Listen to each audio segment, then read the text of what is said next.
Hello, friends, and welcome to Jewels of Truth. My name is Daniel Fontenot.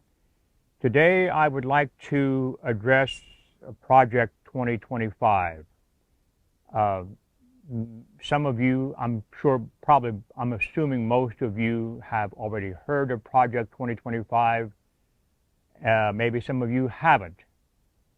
This is the Project 2025 involves the plans of the conservatives and some of the Republicans in this country, plans so that when the next Republican president takes office, they are fully expecting that the next president of the United States, that is, will take office in January of 2025. And they have plans, and it's called Project 2025. They're planning on turning things around, as you might say. But what I'm going to present today is that this Project 2025 is just an old scheme refashioned. You will understand as we continue. Before we get into the body of this presentation, I want to read. And this is coming from that document, I guess you would call it, of Project 2025. It's on page 589. Okay, now the whole thing is 920 pages long. Okay, but this is on page 589 concerning Sabbath rest. This is what they say in this document that's called Project 2025. Sabbath rest. God ordained the Sabbath as a day of rest, and until very recently, the Judeo-Christian tradition sought to honor that mandate by moral and legal regulation of work on that day. Now, what they mean by that, I'm not really sure. I don't really understand how, until very recently, the Judeo-Christian tradition sought to honor that mandate by moral and legal regulation of work on that day. But nevertheless, it says, moreover, a shared day off makes it possible for families and communities to enjoy time off together rather than as atomized individuals, and provides a healthier cadence of life for everyone. Unfortunately, that communal day of rest has eroded under the pressures of consumerism and secularism, especially for low-income workers.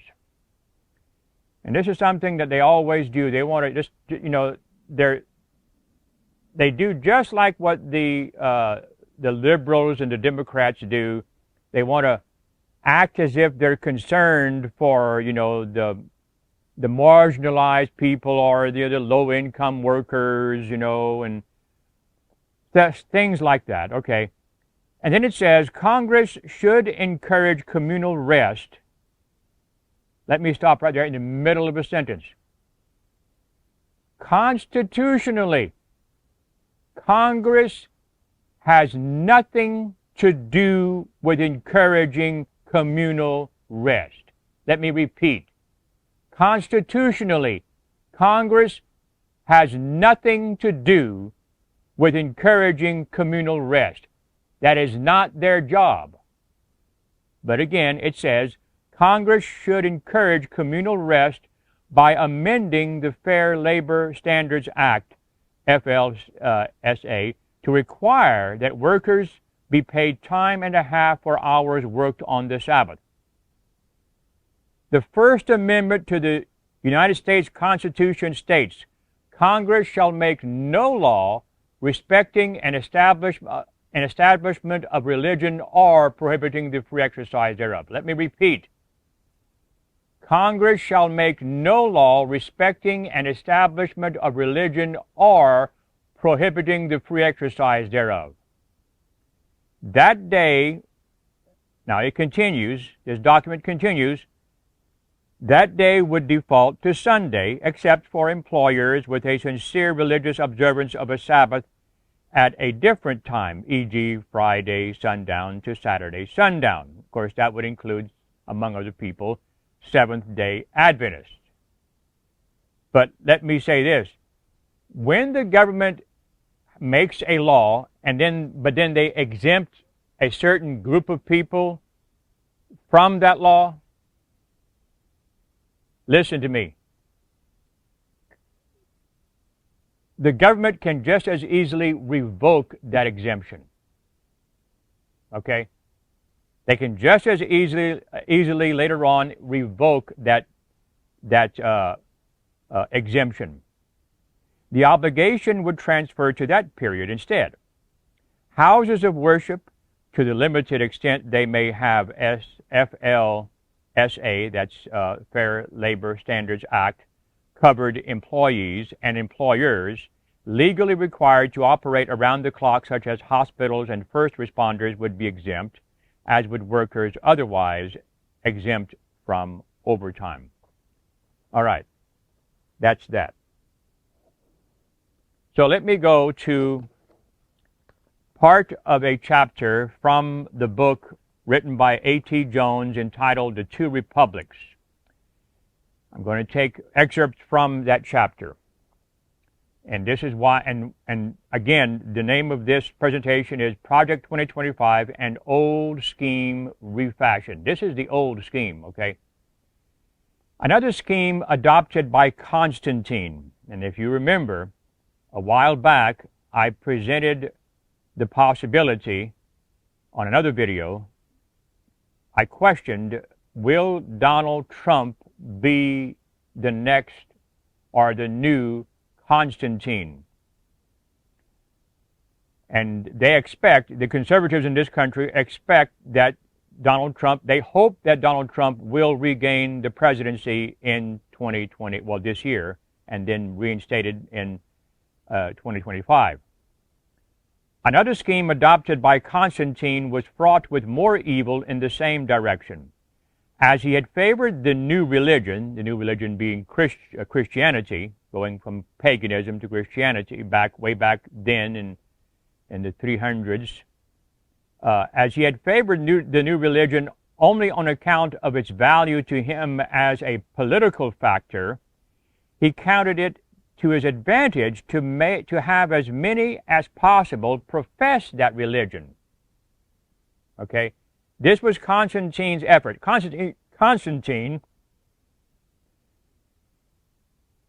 he was not a Christian. I've said this before. Constantine was in no wise a Christian. He professed that religion, but it was only for political expediency. He therefore used all the means that could be employed by the state to effect this purpose. This purpose meaning to make as many possible profess the Christian religion. He made the principal positions about his palace and court a gift and reward to the professors of the new imperial religion. And with the hopes of wealth and honors, the example of an emperor, his exhortations, his irresistible smiles, diffused conviction among the venal and obsequious crowds which usually fill the apartments of a palace. So and the word venal there, I was not familiar with that word. It's interesting, the definition is interesting here. Mercenary, prostitute, that may be bought or obtained for money or other valuable consideration as a venal muse. Venal services that may be sold. Number two, that may be sold, set to sale, as all offices are venal in a corrupt government.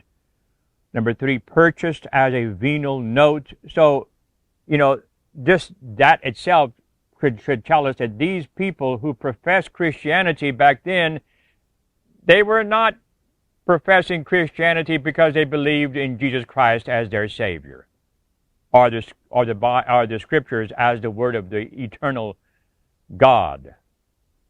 This is the beginnings, dear friends, of the Catholic Church. This is the kind of people that they brought into the church. Obsequious, meaning promptly obedient or submissive to the will of another, compliant, yielding to the desires of others, properly to the will or command of a superior, but in actual use it often signifies yielding to the will or desires of such as have no right to control. Number two,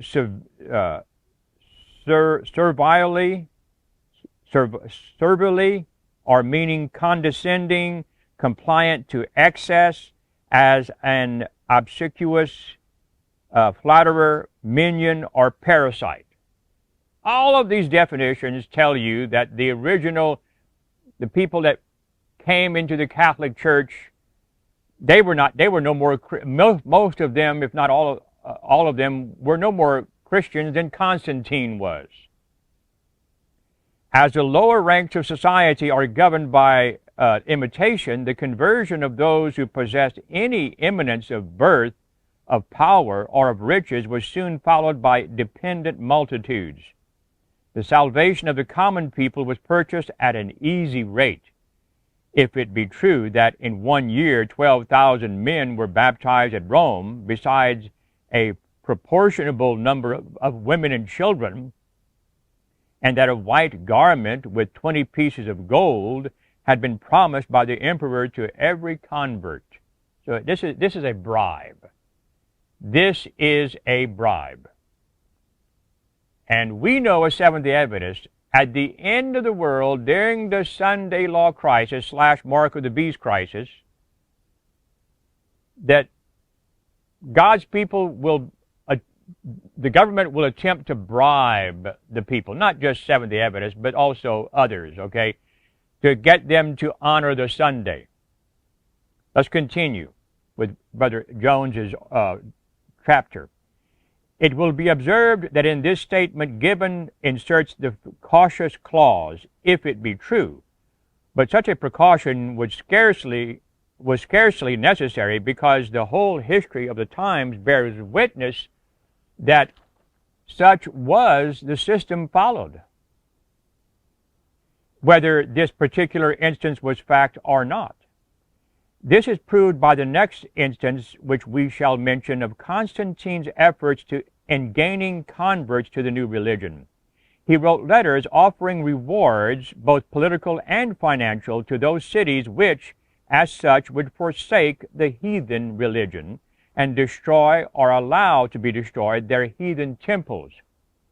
The cities which signalized a forward zeal by the voluntary destruction of their temples were distinguished by municipal privileges and rewarded with popular donatives. Donatives meaning donations.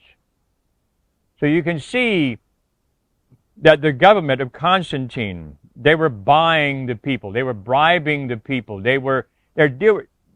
You may be asking, what does this have to do with the Project 2025? Let's go back to that Project 2025 and its the text, okay? Basically what they're doing in Project 2025, they're incentivizing the observance of Sunday, okay? This is just the embryo of the Sunday law. That's what this is. This is the embryo of the Sunday law. If you don't see it, keep listening. Keep listening if you don't see it yet. In cities that would accept this offer, he would build churches at the public expense and send there a complete body of the clergy and a bishop, when there was as yet no Christians in the place. This is disgusting. It is amazing to me. Okay, you're going to build churches at the public expense in places where there were no Christians, in order to get people to profess the Christian religion. Also, upon such churches he bestowed large sums for the support of the poor, so that the conversion of the heathen might be promoted by doing good to their bodies. And that this was simply the manifestation of his constant policy is shown by the fact that at the Council of Nicaea, in giving instruction to the bishops as to how they should conduct themselves, he said, quote, "In all ways unbelievers must be saved. It is not everyone who will be converted by learning and reasoning. Some join us from desire of maintenance, some of preferment, some of presence. Nothing is so rare as a real lover of truth. We must be physicians and accommodate our medicines to the diseases, our teaching to the different minds of all. And you have even people in the church, in the Protestant churches, even in the Adventist church, that seem to have that attitude. Okay? You're going to draw people in to the church by other means besides just plain Scripture. That's not the Bible way. You know, we preach the gospel. I know you do that also in word, not just, you do that not only in word, but also in deed. I understand that. But when a person joins, and some of them do this, I believe, they join the church so what they can get as far as in earthly goods. He further enacted that money should be given in every city to orphans and widows and to those who were consecrated to the divine service, and he fixed the amount of their annual allowance of provisions more according to the impulse of his own generosity than to the exigencies of their condition. In view of these things, it is evident that there is nothing at all extravagant in the statement that in a single year 12,000 men, besides women and children, were baptized in Rome. In addition to all this, he exempted all church property from taxation. You want to know the root of and the beginnings of the 501c3 exemption? This is it right here. Constantine started this. In addition to all this, he exempted all church property from taxation, which exemption, in the course of time, the church asserted as of divine right. And the example there set is followed to this day, even among people who profess a separation of church and state. Who is he referring to? A people who profess separation of church and state, at least at his time in the 1800s. That's the United States. I mean, that's America. Yeah, even in America, we're following the example of Constantine in this regard.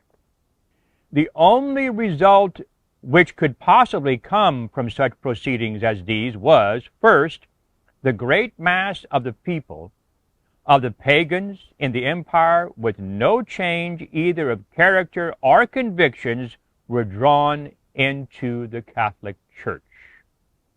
Yes.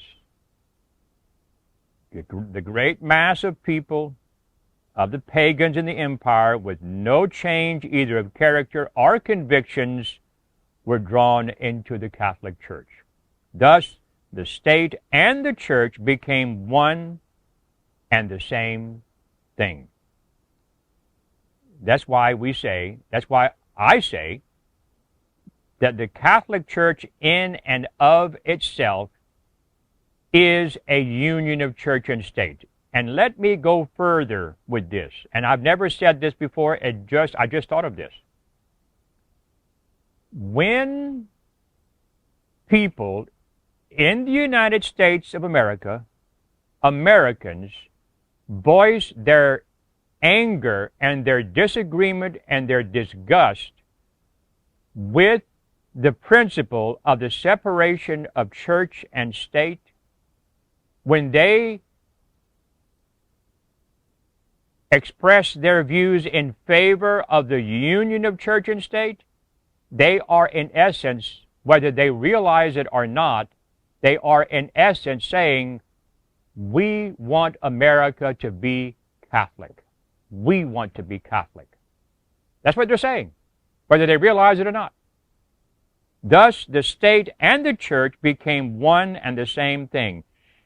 And that one thing was simply the embodiment of the second result, namely, a solid mass of hypocrisy.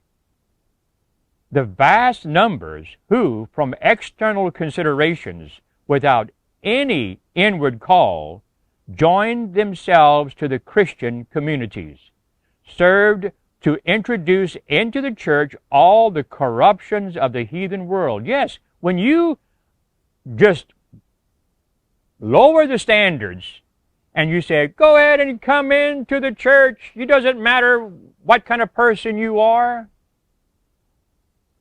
how your life is, what kind of principles you espouse. Yes, you're inviting all the corruptions of the heathen world. Pagan vices, pagan delusions, pagan superstition took the garb and name of Christianity and were thus enabled to exert a more corrupting influence on the Christian life. Such were those who, without any real interest whatever in the concerns of religion, living half in paganism and half in an outward show of Christianity, composed the crowds that thronged the churches on the festivals of the Christians and the theaters on the festivals of the pagans. Such were those who accounted themselves Christians if they but attended church once or twice in a year, while without a thought of any higher life they abandoned themselves to every species of worldly pursuit and pleasure. It could not be otherwise. The course pursued by Constantine, in conformity with the political intrigues of the bishops, drew into the Catholic Church every hypocrite in the Roman Empire, and this for the simple reason that it could draw no other kind, because no man of principle, even though he were an outright pagan, would allow himself to be won by any such means. It was only to spread throughout all the empire the ambiguous mixture of paganism and apostate Christianity, which we have seen so thoroughly exemplified in the life of Constantine himself, who was further inspired and flattered by the ambitious bishops. Yes, they were following the example of Constantine. Constantine was a heathen. He never was a Christian in heart, and certainly not in doctrine. He gave lip service to it. That's all, for political expediency. The people were but following the example of Constantine. There were some honest pagans who refused all the imperial bribes and kept aloof from the wicked system thereby established. There were some genuine Christians who not only kept aloof from the foul mass, but protested against every step that was taken in creating it. But speaking generally, the whole population of the empire was included in the system thus established. By taking in the whole population of the Roman Empire, the church became indeed a church of the masses, a church of the people, but at the same time, more or less, a church of the world. Christianity became a matter of fashion. The number of hypocrites and formal professors rapidly increased. Strict discipline, zeal, self-sacrifice, and brotherly love proportionately ebbed away, and many heathen customs and usages under altered names crept into the worship of God and the life of the Christian people. The Roman state had grown up under the influence of idolatry and was not to be magically transformed at a stroke, which I guess is what they thought they could do. At just a stroke, we can change the whole empire into Christians. With the secularizing process, therefore, a paganizing tendency went hand in hand. The effect of all this was further detrimental to true Christianity, in that it argued that Christianity consists in the mere profession of the name, pertaining not to the essential character, nor implying any material change in the general conduct.